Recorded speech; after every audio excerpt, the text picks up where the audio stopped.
You are the chosen generation, a royal priesthood. प्रभू येशू ख्रिस्ताच्या पवित्र नावामध्ये सर्वांना सलाम, आशीर्वाद. आज आपण ज्या गोष्टीवर मनन करणार आहोत, ती गोष्ट आहे स्वभाव ख्रिस्ताचा. ख्रिस्ताचा स्वभाव किंवा ख्रिस्ताची चित्तवृत्ती तुमच्या, माझ्या, आपल्या जीवनामध्ये यायला पाहिजे. मी एक निगेटिव्ह गोष्ट सांगू इच्छितो.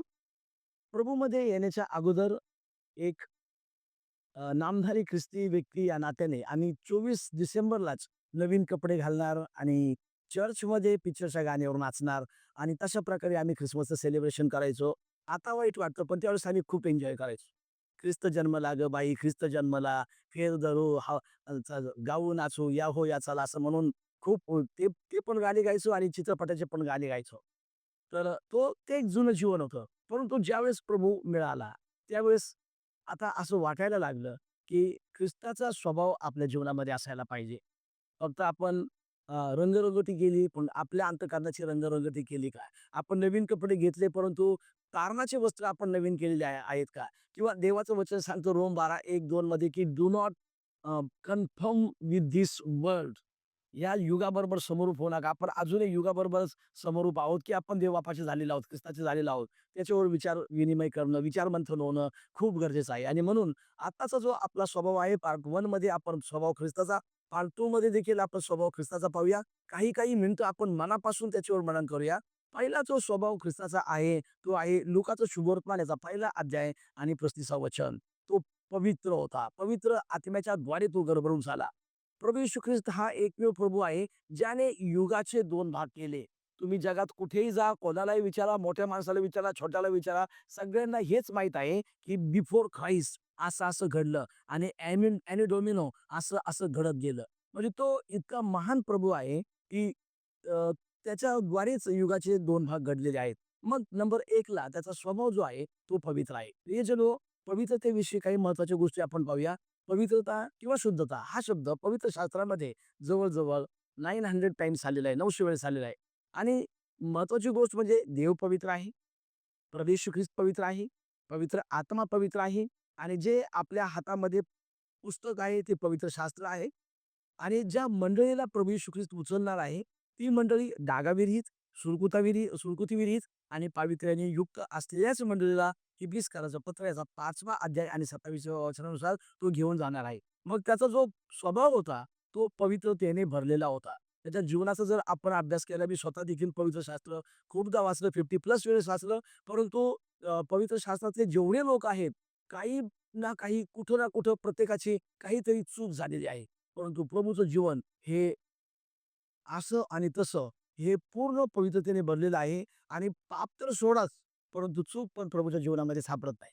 मला आठवतं, की माझ्या एका आजोबांनी हेनरी साल्वेने एका ब्राह्मण व्यक्तीला, ब्राह्मण मुलाला पवित्र शास्त्र वाचायला दिलं आणि सांगितलं, की "हे तू पवित्र शास्त्र वाच." हेनरी साल्वेनी. आणि मग ते पवित्र शास्त्र वाचायला लागला. ब्राह्मण असल्यामुळे तो व्यक्ती त्याच्यामध्ये दोष काढायला लागला. परंतु त्याचे काही दोष सापडलेच नाही. परंतु योहानाचं पहिलं पत्र याचा पहिला अध्याय 7 आणि 9 वचनामध्ये आल्यानंतर, "येशू का लहू सारे पापों से शुद्ध करता है हमें." असं म्हटल्यानंतर त्याला त्याच्या जीवनाचे पाप दिसले आणि त्या व्यक्तीने, त्या ब्राह्मण व्यक्तीने प्रभूचा स्वीकार केला आणि आजही ते पुण्यामध्ये मोठे पालक आहे. तर म्हणण्याचा मधील अर्थ हा आहे, की पवित्र शास्त्र आमचं जीवन बदलतं.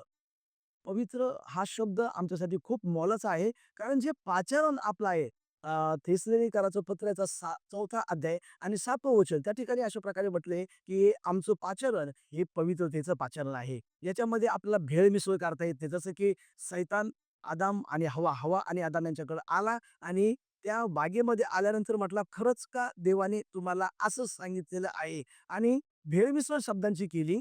अर्थात समजून घ्या, इट इज रिटर्न हे देवाचे शब्द आहेत. परंतु सैतानाचे नेहमीचे प्रश्न असतात, इज इट रिटर्न? शब्द तेच, परंतु टोन वेगळा आणि क्वेशन मार्क असतो पुढं. परंतु प्रश्नात राहायचं काहीच कारण नाही, कारण आपल्याला आता उत्तर सापडलंय आणि ते उत्तर दुसरं-तिसरं कोणी नसून उत्तर ख्रिस्त येशू आहे आणि ते ख्रिस्त येशू पवित्र आहे. मग तुमचं आणि माझं पाचारण देखील हे पवित्रतेचं पाचारण आहे.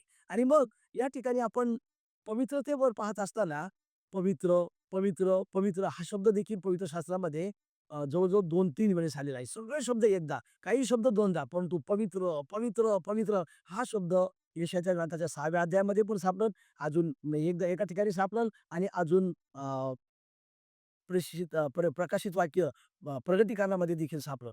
म्हणजे हा पवित्रता एवढा महत्त्वाचा शब्द आहे. आणि मग पवित्र जर आपण जीवन जगलो, तर पवित्रतेशिवाय देवाला कोणाला पाहता येत नाही. पवित्रतेने आपण देवाला देखील पाहू शकतो, असं देवाचं वचन सांगतं. त्याच्यामुळं आपल्याला ख्रिस्ताचा जो स्वभाव होता, तो पवित्रतेचा स्वभाव होता. Let us adopt that nature, the holiness. आपण तो स्वभाव, होलीनेस सेपरेट, होलीनेस म्हणजे सेपरेशन फ्रॉम द वर्ल्ड. जग आणि जगाच्या गोष्टीबरोबर बद्दल आणि बरोबर इन्व्हॉल्व न होता आपण ख्रिस्तामध्ये इन्व्हॉल्व होऊया. कारण वचन सांगतं, अशी जी चित्तवृत्ती ख्रिस्त येशूची होती, फिलिप्पी 2:5, ती तुमची असू द्या. मग अशी चित्तवृत्ती म्हणजे कशी चित्तवृत्ती? तर त्या तो देवाच्या स्वरूपाचा असूनही तो देव आहे असं त्याने मानलं नाही, परंतु त्याने दासाचं स्वरूप धारण केलं आणि शिष्यांचे पाय धुतले.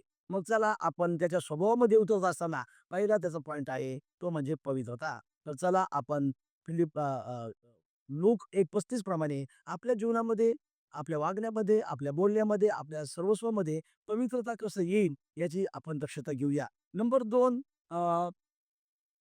यशायाचा ग्रंथ याचा 53वा अध्याय आणि 11व्या वचनामध्ये म्हटलं, की तो माझा धर्मशील सेवक. म्हणजे प्रभू येशू ख्रिस्त हे धर्मशील आहे. यशायाचा ग्रंथ प्रभू येशू ख्रिस्त येण्याच्या अगोदर 742 वर्ष देण्यात आलेला आहे. अगोदर 742 वर्ष बिफोर ख्राइस्ट. आणि मग त्यानंतर प्रभू येशू ख्रिस्त आले आणि त्यानंतरचे आता 2025 चा हा शेवटचा महिना. मग या ठिकाणी आपण पाहतो, की खरे पाहिल्या असता प्रभू येशू ख्रिस्त आमच्या अपराधामुळे घायल झाला. तिथं प्रभू येशू ख्रिस्त हे नाव नाही, परंतु खरे पाहिले असता तो आमच्या अपराधामुळे घायल झाला. आमच्या दुष्कर्मामुळे ठेचला गेला. आम्हाला शांती मिळावी अशी शिक्षा त्यास मिळाली आणि त्यास बसलेल्या फटक्याने आम्हास आरोग्य प्राप्त झालं. आणि ते खरं आहे. आणि मग या ठिकाणी तो धर्मशील सेवक, तो धर्मशील आहे, तो राईचियस आहे, तो राईट शब्दापासून राईचियस शब्द आला. अनेक गोष्टीत आपण राईट नव्हतोच. वचन सांगतं, जब हम गुन्हेगार ही थे, म्हणजे आपण गुन्हेगार होतो. जेव्हा आम्ही पापीच होतो, म्हणजे रोम 5:8 मध्ये आम्ही पापीच होतो, तर प्रभू येशू ख्रिस्त आमच्यासाठी वधस्तंभावर त्या अवस्थेमध्ये मरण पावला. तर तो धर्मशील सेवक, त्याच्यामध्ये धर्मशीलपणा हा तंतोतंत भरलेला आहे किंवा ओतप्रोत भरलेला आहे. आणि तो धर्मशीलपणा आपल्या जीवनामध्ये, ती राईचियसनेस आपल्या जीवनामध्ये कशी येईल याची आपण दक्षता घ्यावी. यामध्ये काही क्लॉज आहे. कधी-कधी आपण कर्मकांडाची धार्मिकता करतो. परंतु त्या कर्मकांडाच्या धार्मिकतेमध्ये धार्मिकता करत असताना आपल्या जीवनातून जर मृत्यूला जिंकूनी जो उठे, तो प्रभू माझ्याने दिसो. मी कुठेही कसाही असो, मग ख्रिस्त माझ्यामध्ये तो दिसो. जर तो ख्रिस्त आपल्यामध्ये दिसला नाही, त्याचा धर्मशील सेवक, तो धर्मशीलपणा जर आपल्या जीवनामध्ये दिसला नाही, तर मग थोडंसं आपण फक्त नामधारी ख्रिस्ती बनतो किंवा मग आपण वरवरचे वरवरचे ख्रिश्चन बनलेले आहोत असंच आपल्याला दिसतं. म्हणून आपल्याला देवाच्या सेवेमध्ये मुळावणं खूप गरजेचं आहे. तो माझा धर्मशील सेवक. एक छोटीशी गोष्ट, एकदा साधू सुंदर सिंग इंग्लंडमध्ये गेले आणि मग त्या घराची बेल वाजवली आणि मग एक मेड सर्व्हंट धावत पळत आली आणि त्याने विचारलं, "हू आर यू?" त्याने सांगितलं, "आय एम साधू सुंदर सिंग फ्रॉम इंडिया." त्यांना आपलं नाव उच्चारता आलं नाही, परंतु त्या एक्साईट झाल्या आणि त्याच्या मॅमकडे गेल्या. मॅमला सांगितलं, की "ma'am, outside is the person, he is looking like a Lord Jesus Christ." तिला उत्तर नाही देता आलं, की तिला त्याचं नाव नाही समजलं. कारण वेगवेगळ्या देशातले वेगवेगळे नाव आहेत म्हणून. परंतु ते मूर्तिमंत ख्रिस्तासारखे दिसत होते. आपण थोडंसं कुठेतरी प्रभूची चित्तवृत्ती धारण करूया. ते अपीअरन्समधून, आपल्या वागण्यातून, आपल्या बोलण्यातून, आपल्या चालण्यातून, आपल्या पाहण्यातून तो धर्मशीलपणा हळू का होत नाही, दिसला पाहिजे. तो माझा धर्मशील सेवक. आणि मग जर तसं आपण वागू, तर मग आपल्याला म्हणता येईल, की आता आता हॅपी ख्रिसमस. कारण माझ्या जीवनामध्ये पण ख्रिसमसमधला ख्रिस्त माझ्या जीवनामध्ये दिसतो. नाहीतर मग आपण फक्त ते ख्रिसमस बाबाला बोलवणार, आणि मग ते लाल कपडे, ते सगळं खरं आहे, असू द्या, त्याच्याविषयी काही दुमत नाही. परंतु प्रभू येशू ख्रिस्त आपल्या जीवनातून दिसला पाहिजे. ही अत्यंत मोलाची गोष्ट आहे. आणि मग तिसरी गोष्ट आपण पाहूया, ती म्हणजे जकर्याचं पुस्तक याचा 9वा अध्याय आणि 9व्या वचनामध्ये, तो ही इज जस्ट, तो न्यायी आहे. गाढवाच्या म्हणजे गाढवीच्या शिंगरावर बसून तो येत आहे. आता फक्त आपण जस्ट न्याय ह्या गोष्टीवर आपण पाहणार आहोत. ही जस्ट म्हणजे काटेकोरपणे तो न्याय करणाऱ्यापैकी आहे. जसं शल्मोनाने त्या 2 बायांचा न्याय केला. एकीचं झोपल्यानंतर तिच्या अंगाखाली तिचं लेकरू मरण पावलं. तिने दुसरं लेकरू घेतलं आणि ती म्हटली, की हेच माझं लेकरू आहे. मग तो न्याय करायला शल्मोनासमोर आला. मग जिचं लेकरू मरण पावलं होतं ती म्हटली, याचे पण 2 तुकडे करा. शल्मोनाने ज्यावेळेस 2 तुकडे करायला आज्ञा दिली त्यावेळेस. परंतु जिचं स्वतःचं लेकरू होतं, ती म्हटली, याला मला नाही दिलं तरी चाललं, परंतु याला जिवंत ठेवा. आणि मग शल्मोन राजा हा अत्यंत कुशाग्र बुद्धीचा होता. त्याला देवाने अलोट वाळूच्या रेतीपेक्षाही अलोट मोठं मन आणि शहाणपण दिलं होतं. तो न्याय योग्य ठरला. तो न्याय्य होता. तो न्याय्य होता. हे न्याय्य नसल्यामुळं काय गोंधळ होतो, की उपदेशकाच्या पुस्तकामध्ये सांगितलेलं आहे, अन्यायाने लोकांचा नाश होतो. तर अन्याय एकमेकांवर नाही व्हायला पाहिजे किंवा अन्याय एकमेकांवर करू नका. इव्हन मोठ्या-मोठ्या मंदिरामध्ये काही लोकांना सेवेची बिलकुल संधी देत नाहीत. इतरांवर अन्याय केला जातो. मग ते हॅरेस होतात आणि मग पुष्कळदा ते लोकं मंडळी सोडून पण जातात. त्याचप्रमाणे घरच्या प्रॉपर्टीच्या संदर्भात एक तर आपण ख्रिस्ती लोक आहोत, भारतीय ख्रिस्ती किंवा मराठी ख्रिस्ती आपल्याकडे प्रॉपर्टीज कमी आहेत आणि ज्या काही आहेत त्या जाहीर रीतीने प्रार्थनापूर्वक काही लोकांनी लुटलेल्या आहेत आणि वरून चर्चमध्ये येऊन आपण किती महान मोठे आहोत हे दाखवण्याचा एक अयशस्वी प्रयत्न करत आहे. प्रिय भावांनो आणि बहिणींनो, तुम्ही एकमेकाला फसवलं. तुम्ही पाळकाची पण जमीन लुटली. तुम्ही मोठमोठ्या पाळकांनी मंडळीचे घर लुटले. बरं केलं, नो प्रॉब्लेम. पण परमेश्वराचे शाप येत असतात.